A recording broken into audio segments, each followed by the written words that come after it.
Bonjour et bienvenue dans ce nouvel épisode de Alice te parle. Je suis Alice.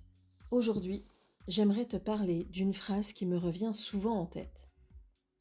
On nous a appris à faire, pas à prendre soin. C'est une phrase qui peut sembler toute simple. Et pourtant, je crois qu'elle dit énormément de choses sur notre manière d'être en relation avec les autres. Parce que depuis tout petit, nous apprenons à faire. Faire les bons gestes, dire les bons mots, aider, rassurer, réconforter, trouver des solutions, être efficace. Mais beaucoup plus rarement, nous apprenons à nous demander comment l'autre est-il en train de vivre ce que je fais ? Et cette question, je crois qu'elle peut transformer une relation. Parce que prendre soin de quelqu'un, ce n'est pas seulement avoir une bonne intention, c'est aussi s'intéresser à la manière dont cette intention est reçue. Aujourd'hui, nous allons parler de douceur, de sécurité, de consentement, d'attention à l'autre, du respect du corps, mais aussi du respect des émotions, du rythme et des limites de chacun. Nous parlerons évidemment de la vie intime, mais pas uniquement. Parce que cette réflexion dépasse largement la sexualité. Elle concerne toutes nos relations, nos couples, nos familles, nos amitiés, notre manière d'accompagner quelqu'un qui souffre, notre manière de consoler, notre manière d'aimer. J'aimerais t'inviter à te poser une question tout au long de cet épisode.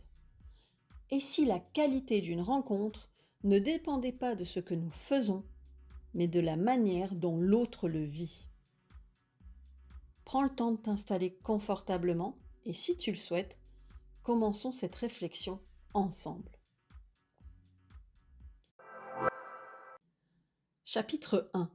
Faire n'est pas toujours prendre soin. J'aimerais te raconter une scène toute simple. Imagine, tu rentres chez toi après une journée compliquée. Tu es fatigué, tu n'as pas forcément envie de parler. Tu as juste besoin de souffler. La personne qui partage ta vie te voit arriver et elle s'approche immédiatement. Elle te pose 1000 questions. Alors, ça s'est mal passé ? Raconte-moi. Qu'est-ce qui ne va pas ? Tu devrais faire ceci. Tu devrais appeler un tel. Son intention est magnifique. Elle veut t'aider. Elle veut prendre soin de toi. Mais toi, tu sens que plus elle parle, plus tu te renfermes. Quelques jours plus tard, la situation est inversée. Cette fois, c'est elle qui rentre épuisée. Tu te souviens de ce que tu as ressenti. Alors tu décides de faire autrement. Tu prépares une tasse de thé, tu t'assois à côté d'elle. Tu ne dis presque rien. Et au bout de quelques minutes, elle te regarde, elle sourit et elle te dit « Tu sais, j'aurais eu besoin que tu me prennes dans tes bras. » Alors, qui a eu raison ? Qui a eu tort ? Probablement personne. Parce que vous aviez tous les deux une intention sincère. Simplement, vous ne répondiez pas aux besoins de l'autre. Je crois que c'est l'une des plus grandes confusions dans nos relations. Nous croyons que prendre soin consiste à faire quelque chose, alors que prendre soin commence souvent par essayer de comprendre ce dont l'autre a réellement besoin. Et ce n'est pas si simple, parce que nous avons tous une manière bien à nous d'exprimer notre affection. Certains vont cuisiner, d'autres vont chercher des solutions, d'autres encore vont faire un câlin, envoyer un message, faire rire, offrir un cadeau, rendre service. Tout cela est précieux. Mais est-ce que ça répond toujours aux besoins de la personne qui le reçoit ? Pas forcément. Je pense à une phrase que j'entends parfois. Pourtant, je fais tout pour lui. Ou je donne tout. Et je n'en doute pas une seconde. Mais parfois, nous donnons énormément dans une langue que l'autre ne comprend pas. Imagine que je t'offre un magnifique livre. Tu me remercies, tu souris, mais au fond, tu n'aimes pas lire. Ce n'est pas que mon cadeau est mauvais, c'est simplement qu'il ne te rejoint pas. Dans les relations, c'est exactement la même chose. Nous pouvons multiplier les gestes d'amour sans jamais rencontrer réellement l'autre. Et je crois que cela demande beaucoup d'humilité, parce que cela signifie accepter une idée un peu inconfortable, le fait que mes bonnes intentions ne suffisent pas toujours. Pendant longtemps, je pensais que lorsque quelqu'un souffrait, il fallait l'aider, trouver des solutions, le rassurer, le faire aller mieux. Et puis avec les années, avec les personnes que j'accompagne, j'ai compris quelque chose. Parfois, la personne n'a pas besoin que je fasse quelque chose. Elle a besoin que je reste là, présente, disponible, sans chercher à réparer. C'est difficile, tu trouves pas? Parce que nous avons souvent l'impression que rien faire, c'est abandonner l'autre. Alors qu'en réalité, être pleinement présent est parfois la plus belle manière de prendre soin. Je retrouve cette idée dans énormément de situations. Quand un enfant tombe, le premier réflexe est souvent de dire « ce n'est rien ». Pourquoi? Parce que nous voulons le rassurer. Mais si pour lui ça fait vraiment mal, alors il entend autre chose, il entend « ce que tu ressens n'est pas important ». À l'inverse, si nous nous accroupissons à sa hauteur et que nous lui demandons simplement « ça t'a fait peur ?» ou « tu t'es fait mal ?» alors nous faisons quelque chose de très différent. Nous accueillons son expérience avant d'essayer de la modifier. Je crois que prendre soin commence ici, dans cette curiosité, pas dans notre tête, dans celle de l'autre. Et cette différence est immense, parce que lorsque je pars de ce que moi, je pense être bien, je reste centrée sur moi. Lorsque je cherche à comprendre comment l'autre vit la situation, je commence véritablement à entrer en relation. Tu remarqueras d'ailleurs que les personnes dont on dit souvent « je me sens tellement bien avec elles » ne sont pas forcément celles qui parlent le plus, ni celles qui donnent les meilleurs conseils. Ce sont souvent celles auprès desquelles on se sent accueilli, écouté, respecté, libre. Et je crois que ça n'arrive pas par hasard. Ces personnes ont souvent développé une compétence que l'on enseigne très peu. Elles savent observer, elles savent attendre, elles savent demander, elles ne supposent pas, elles restent curieuses. Tu sais, il y a une question que j'aime énormément, une question toute simple. Et pourtant, elle change énormément de choses. De quoi aurais-tu besoin de ma part, là, maintenant? J'aime cette question parce qu'elle demande du courage. Elle demande d'accepter que je ne sache pas, que je ne puisse pas deviner, qu'il n'y ait pas une seule bonne manière de prendre soin. Et je crois que c'est précisément là que naissent les relations les plus apaisées, lorsque nous cessons de vouloir être ceux qui savent pour devenir ceux qui restent disponibles. Disponibles pour découvrir l'autre, encore et encore. Parce qu'une personne n'est jamais un mode d'emploi que l'on apprend une fois pour toutes. Elle évolue, ses besoins changent, son corps change, ses émotions changent, sa fatigue change, ses limites changent. Et prendre soin, c'est accepter d'être en apprentissage permanent. Alors peut-être qu'avant de chercher à faire toujours plus, nous pourrions simplement nous poser cette question. Est-ce que ce que je fais répond vraiment aux besoins de l'autre ou à l'idée que je me fais de ce dont il a besoin? Je crois que cette simple question peut déjà transformer beaucoup de choses. Et tu vas voir que cette réflexion devient encore plus importante lorsque l'on parle du corps, parce que le corps lui aussi a son propre langage, et il ne répond pas toujours comme nous l'imaginons. C'est ce que je te propose d'explorer dans le prochain chapitre. Chapitre 2. Le corps ne parle pas toujours le même langage. J'aimerais te poser une question. As-tu déjà remarqué que deux personnes pouvaient vivre exactement la même situation et pourtant ne pas la vivre du tout de la même manière? Imagine que tu marches dans la rue avec quelqu'un. Il commence à pleuvoir. Pour l'un, c'est un moment agréable. Il lève la tête, il sourit. Il trouve ça rafraîchissant. Pour l'autre, c'est désagréable. Il accélère le pas, il cherche un abri, il pense déjà aux vêtements mouillés. La pluie est la même. L'expérience est totalement différente. Nos relations fonctionnent exactement de cette façon. Le même geste, le même mot, le même regard, le même silence peuvent être vécus de 1000 manières différentes. Je crois que nous oublions souvent ça, parce que nous regardons le geste et pas l'expérience. Imagine maintenant une autre scène. Tu retrouves une personne que tu apprécies énormément. Tu es heureux de la voir. Alors spontanément, tu la prends dans tes bras. Pour toi, ce geste signifie « je suis content de te retrouver ». Mais peut-être que cette personne n'aime pas être touchée lorsqu'elle est fatiguée, ou lorsqu'elle est stressée, ou lorsqu'elle ne s'y attend pas. Ton intention reste la même. Son expérience, elle, est différente. Tu vois, quand je parle de consentement, ce n'est pas seulement parler de dire oui ou non. C'est beaucoup plus vaste. C'est s'intéresser à la manière dont l'autre vit ce qui est en train de se passer. Parce qu'un corps ne réagit pas uniquement à ce que nous faisons. Il réagit aussi à son histoire, à sa fatigue, à son niveau de sécurité, à ses émotions, à ce qu'il a vécu quelques minutes plus tôt, ou parfois plusieurs années auparavant. J'aime beaucoup cette idée que nous ne rencontrons jamais seulement un corps.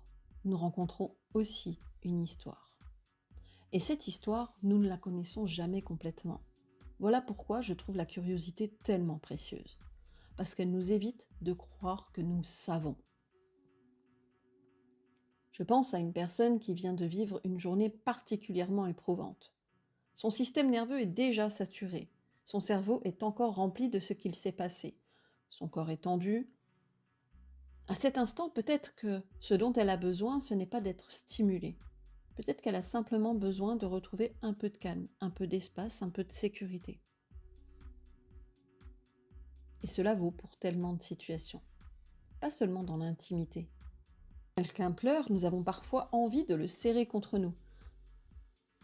Mais certaines personnes vivent cela comme un immense réconfort, alors que d'autres, comme quelque chose de trop envahissant. Lorsque quelqu'un est inquiet, certains ont besoin de parler, d'autres ont besoin de silence. Certains ont besoin d'être seuls, d'autres ont besoin d'une présence discrète. Qui a raison? Personne. Parce que nous ne fonctionnons pas tous de la même manière.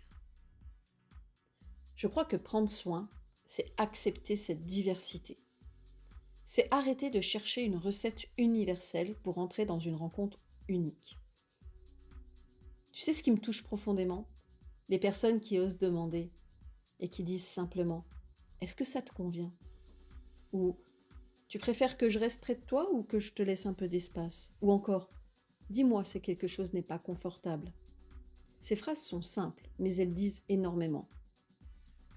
Elles disent « Ton expérience compte autant que mon intention. » Et je trouve ça profondément beau, parce que cela remet chacun à sa place.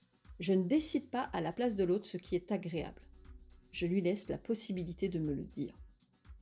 Et je crois que ça change complètement la qualité de la relation. Parce qu'à partir du moment où une personne sent qu'elle peut exprimer un inconfort sans être jugée, sans blesser, sans créer de conflit, alors son corps commence souvent à se détendre. Le système nerveux adore la prévisibilité. Il adore savoir qu'il peut dire stop, qu'il peut ralentir, qu'il peut demander, qu'il sera entendu. C'est ça qui crée la sécurité. Pas le fait de faire tout parfaitement. Je crois même que l'on confond souvent douceur et délicatesse. La douceur n'est pas une manière de toucher, c'est une manière d'être en relation.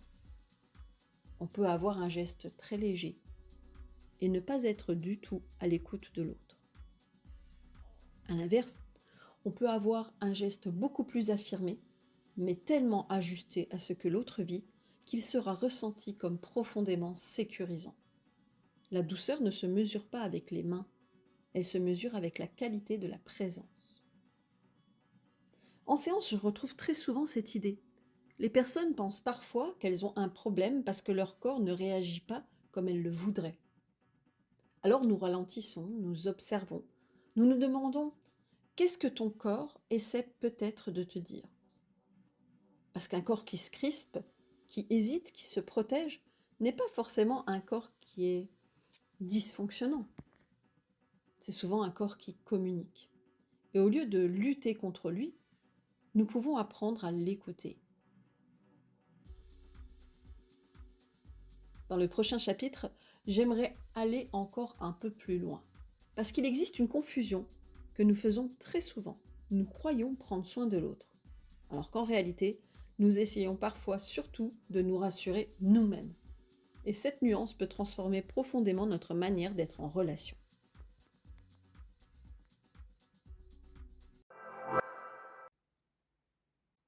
Chapitre 3. Prenons-nous soin de l'autre ou de notre propre inconfort? J'aimerais te proposer une expérience. Repense à la dernière fois où quelqu'un que tu aimes s'est mis à pleurer devant toi. Qu'as-tu fait? Peut-être que tu l'as pris dans tes bras.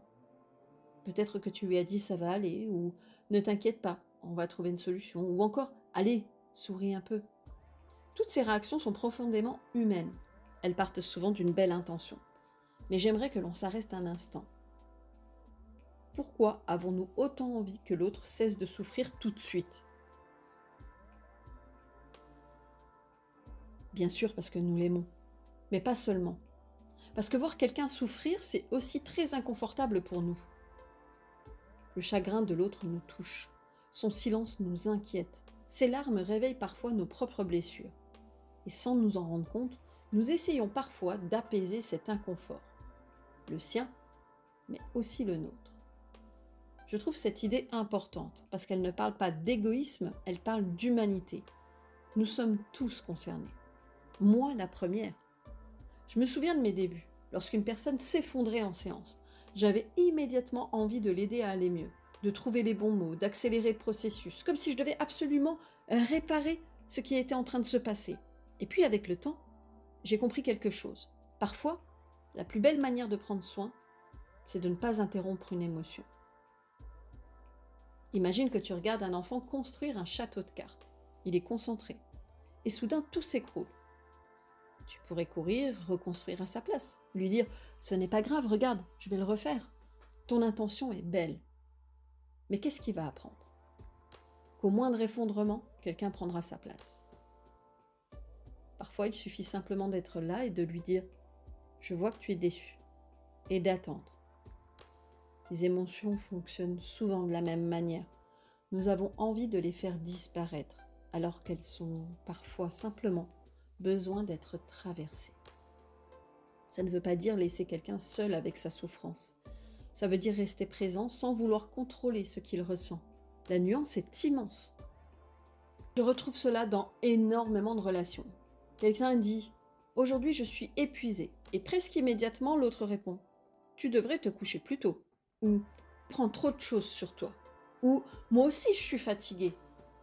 Tu remarqueras quelque chose très vite. Nous quittons l'expérience de la personne pour entrer dans nos propres réponses.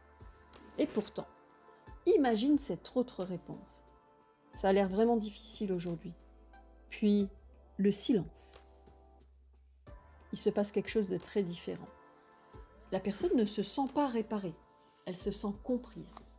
Et parfois, c'est exactement ce dont elle avait besoin. Je crois que nous sous-estimons énormément le pouvoir d'une présence, parce que notre société valorise l'action, faire, produire, résoudre, optimiser, même dans nos relations, comme si aimer quelqu'un signifiait toujours faire quelque chose pour lui. Et si aimer, c'était parfois accepter de ne rien précipiter? Je pense que cette idée est particulièrement importante lorsqu'il est question du corps. Nous avons parfois envie que l'autre se détende, qu'il se sente bien, qu'il prenne du plaisir, qu'il profite. Alors nous accélérons, nous insistons, nous encourageons, toujours avec une bonne intention. Mais le corps, lui, n'obéit pas aux bonnes intentions. Il obéit au sentiment de sécurité. Un corps qui se sent observé, évalué, pressé ou attendu peut avoir beaucoup de mal à se relâcher. À l'inverse, un corps qui sent qu'il a le droit d'aller à son rythme, qu'il peut dire oui, qu'il peut dire non, qu'il peut changer d'avis, qu'il peut hésiter, commence souvent à respirer autrement. Tu vois, je ne crois pas que prendre soin consiste à multiplier les gestes. Je crois que prendre soin consiste à créer des conditions dans lesquelles l'autre peut être lui-même, sans avoir besoin de jouer un rôle, sans avoir besoin de faire plaisir, sans avoir besoin de se forcer. Et cela demande parfois beaucoup de courage, parce que ça implique d'accepter que nous ne contrôlons pas ce que l'autre ressent. Nous pouvons offrir, proposer, inviter, mais nous ne pouvons pas décider à sa place. Cette idée m'apaise énormément, parce qu'elle enlève une pression. Je n'ai pas à réussir l'expérience de l'autre. J'ai simplement à être suffisamment présent pour l'accueillir. Je crois que c'est ça finalement, prendre soin. Ce n'est pas vouloir conduire l'autre vers un résultat. C'est lui offrir un espace où il peut vivre son expérience en se sentant respecté. Et tu sais quoi ? Je pense que c'est exactement ce qui rend une relation profondément sécurisante. Pas le fait que tout soit parfait, mais le fait que l'on puisse y exister pleinement avec ses besoins, ses émotions, ses hésitations, ses limites. Dans le prochain chapitre, j'aimerais parler d'un mot que l'on associe souvent à l'intimité, mais qui, selon moi, devrait être présent dans toutes nos relations. Un mot simple et pourtant révolutionnaire, l'attention. Chapitre 4. L'attention est peut-être la plus belle preuve de tendresse. J'aimerais te poser une question. Quand as-tu eu pour la dernière fois le sentiment d'être vraiment écouté ? Pas simplement entendu, écouté. Tu sais, ce moment où tu sens que la personne en face de toi n'est pas déjà en train de préparer sa réponse, qu'elle ne regarde pas son téléphone, qu'elle ne pense pas à autre chose, qu'elle est réellement là avec toi. Personnellement, je crois que ce sont des moments assez rares. Et justement, parce qu'ils sont rares, ils ont énormément de valeur.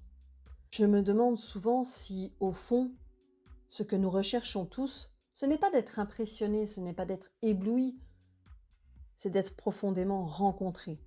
Sentir qu'un autre être humain est réellement là, qu'il nous regarde avec attention, qu'il écoute ce que nous vivons sans chercher à le corriger, qu'il nous accueille tels que nous sommes. Et je crois que cette sensation-là est l'une des plus belles formes de sécurité que l'on puisse offrir à quelqu'un. Je crois que c'est ça, l'attention. C'est pas d'en faire plus, c'est être plus présent. Imagine une scène. Tu racontes quelque chose qui t'a blessé. En face de toi, la personne hoche la tête. Elle répond, elle te conseille. Tout semble parfait. Et pourtant, tu pars avec une drôle de sensation, comme si quelque chose avait manqué. Puis imagine une autre personne.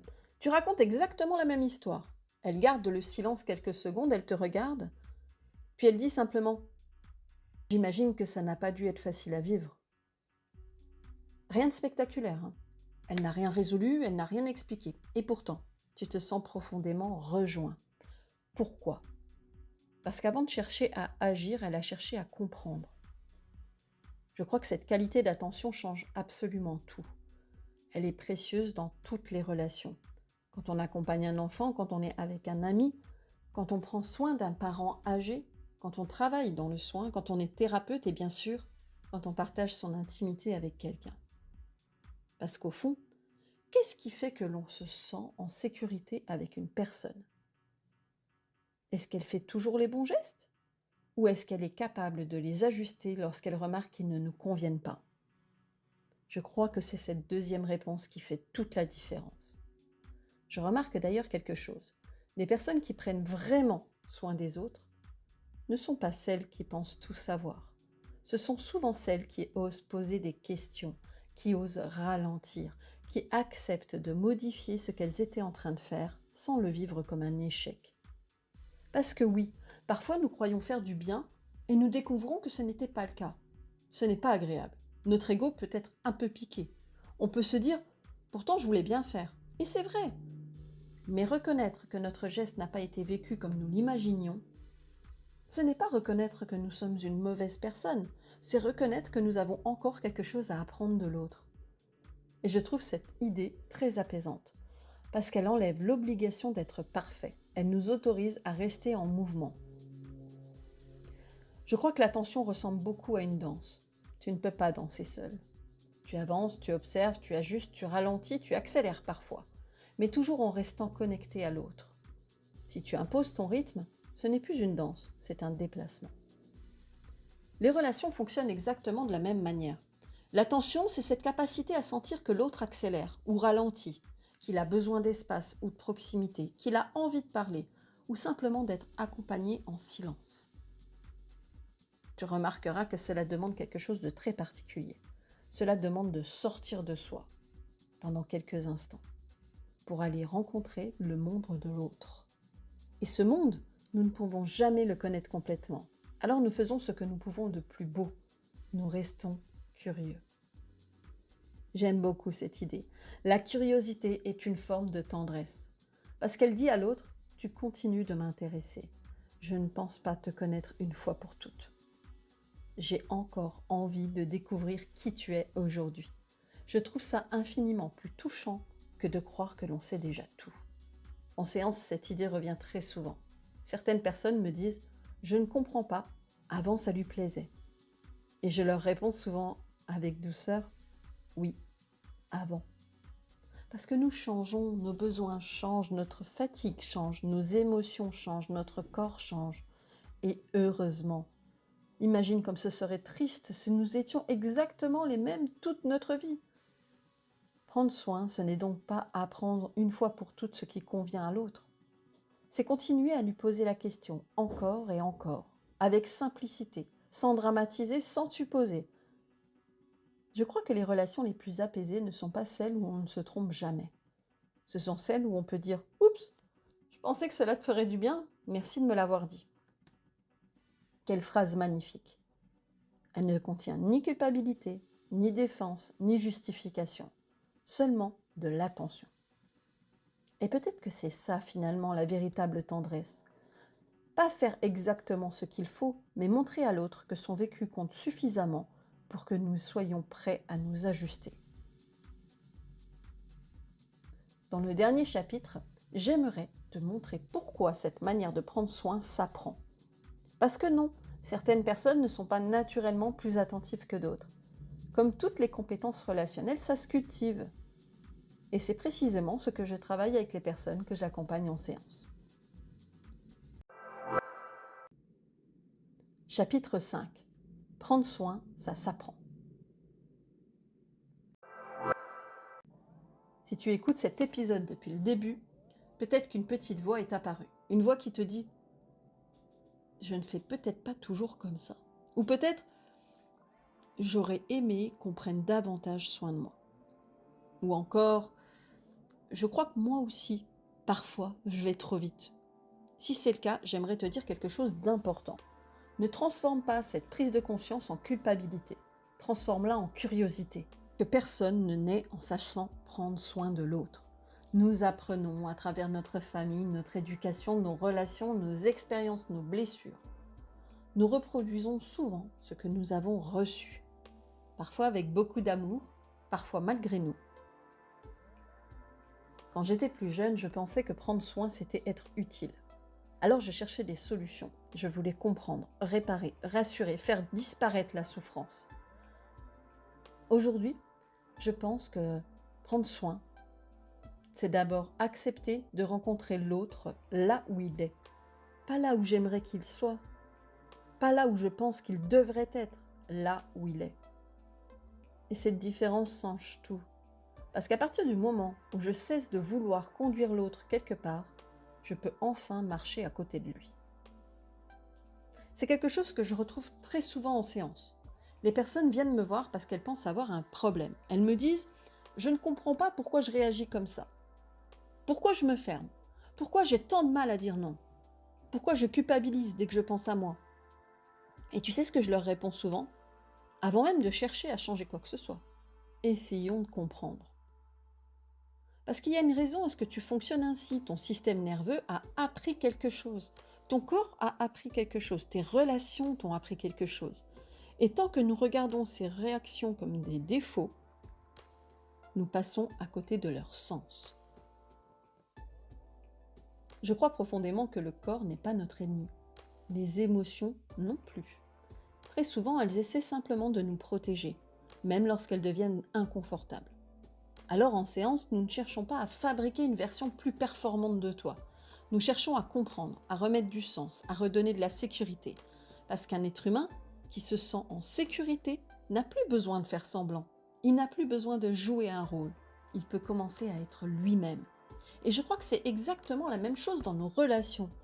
Lorsque l'on se sent accueilli, respecté, écouté, libre de dire oui, libre de dire non, libre de changer d'avis, quelque chose se détend.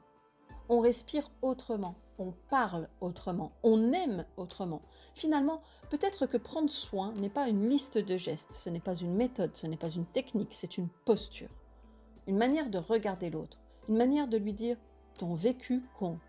Je n'ai pas besoin de tout savoir, je peux apprendre à te connaître. Encore aujourd'hui et demain aussi. Je trouve cette idée profondément rassurante, parce qu'elle signifie que nos relations ne sont jamais figées. Nous pouvons apprendre à mieux communiquer, à mieux écouter, à mieux respecter les limites, à demander plutôt que supposer, à ralentir lorsque c'est nécessaire, à être plus présent. Pas parce que nous sommes de mauvaises personnes, mais parce que nous sommes des êtres humains. Et que cela s'apprend toute la vie.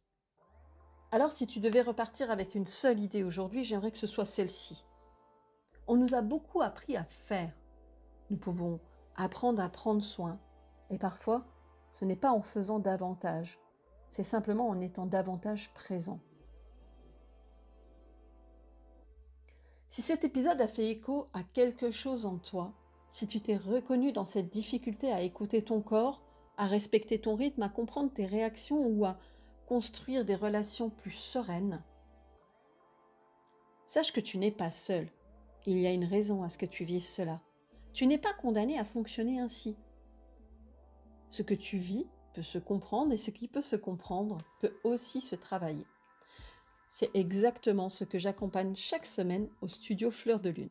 Pas pour t'apprendre à devenir quelqu'un d'autre, mais pour t'aider à construire une relation plus consciente avec toi-même, avec ton corps et avec les personnes qui comptent pour toi. Merci d'avoir partagé ce moment avec moi.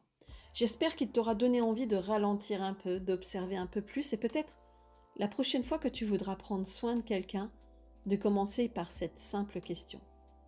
De quoi as-tu besoin de ma part aujourd'hui ? Je crois que cette question est déjà en elle-même une magnifique façon de prendre soin. Je te souhaite une belle semaine, prends soin de toi et je te retrouve très bientôt pour un nouvel épisode de Alice te parle. À bientôt.